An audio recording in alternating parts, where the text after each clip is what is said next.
అందరికీ నమస్కారం. హిందూ సాంప్రదాయంలో తులసి మొక్కకు ఎంతో ప్రాధాన్యత ఉంది. హిందువుల అందరి ఇళ్లల్లోనూ తులసి మొక్క ఖచ్చితంగా ఉంటుంది. రోజు దానికి నీళ్లు పోయడం, పూజలు చేయడం అనేది మామూలుగా మనకి తెలిసిన విషయాలు. తులసి అంటే ఆది పరాశక్తి అంశాలలో ఒక అంశయే తులసి మాత కనుక తులసి చెట్టు విషయంలో పొరపాటున కూడా ఈ తప్పులు చేయకూడదు. అవేమిటో ఇప్పుడు వివరంగా తెలుసుకుందాం. సాధారణంగా మన ఇళ్లలో తులసి చెట్టుకు రోజు నీళ్లు పోయడంతో పాటు తులసి దగ్గర నమస్కారం చేయడం, దీపారాధన చేయడం లాంటివి చేస్తూ ఉంటాం. కానీ అంత పవిత్రంగా పూజించే తులసి మాత దగ్గర కూడా కొన్ని పొరపాట్లు చేస్తుంటాం. పవిత్రంగా పూజించడం ఎంత ధర్మమో, పవిత్ర సమయంలో తులసి ఆకులను తుంచడం కూడా అంతే అధర్మం. తులసి మొక్కను ఎంతో పవిత్రంగా చూసుకోవాలి. ఆ పవిత్రంగా ఉన్న స్త్రీ యొక్క నీడ కూడా తులసి మొక్క మీద పడకూడదు. తులసి దళాలతో దేవుడికి పూజ చేసేటప్పుడు పొరపాటున కూడా రోజు మనం పూజించే తులసి కోటలోని తులసి ఆకులను భగవంతుడికి సమర్పించకూడదు. ఇలా పూజించే తులసి దళాలను కోసి దేవతలకు అలంకరించడం అనేది మహాపాపం. దాని వలన ధనం కూడా అంతరించిపోతుంది.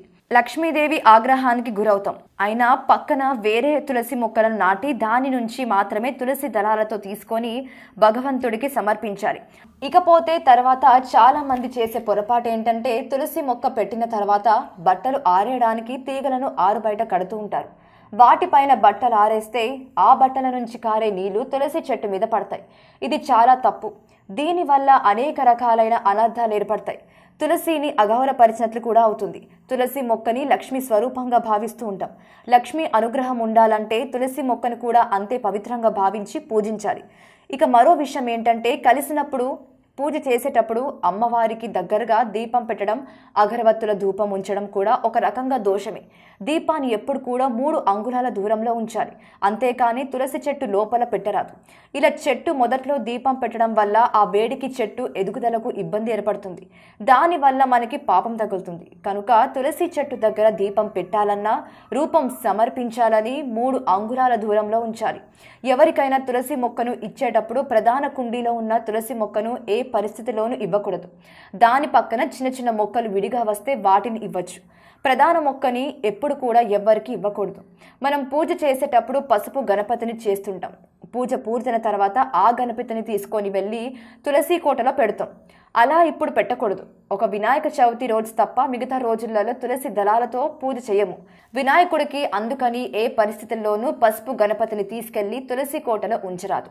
తులసి మొక్కలకు నీళ్లు పోసే విషయంలో కూడా ఒక రోజు ఎక్కువ నీళ్లు పోసి మరొక రోజు అసలు నీరు పోయకుండా ఉండడం వంటి పనులు చేయకూడదు. ప్రతిరోజు స్నానం చేసి తులసి కోటకు నీటిని సమర్పించాలి. ఆ నీరు కూడా దాని మొదలు తడిచేలాగా పోయాలి. పొరపాటున కూడా ఎండిపోయిన తులసి మొక్కని ఇంటిలో ఉంచరాదు. ఒకవేళ ఇంటిలో తులసి మొక్క వాడిపోయినా, నిద్రపోయినా దానిని ప్రవహించే నదిలో కానీ, చెరువులో కానీ, బావిలో కానీ వేయాలి. ఎండిన తులసి మొక్కను ఇంట్లో ఉంచినట్లయితే దాన్ని అశుభంగా భావిస్తారు. మా ఇంటి పైన చెడు ప్రభావం పడుతుంది. ఎండిన మొక్కని నీటిలో ప్రవహింప చేశాక ఆ స్థానంలో మరొక మొక్కలు నాటాలి. పవిత్రమైన వాటి యొక్క పవిత్రతను కాపాడడం మన అందరి బాధ్యత. కనుక తులసి చెట్టు విషయంలో ఈ జాగ్రత్తలన్నీ పాటించి తులసి మాత యొక్క అనుగ్రహంతో సుఖ సంతోషాలతో ఆయురారోగ్యాలతో ఉండండి.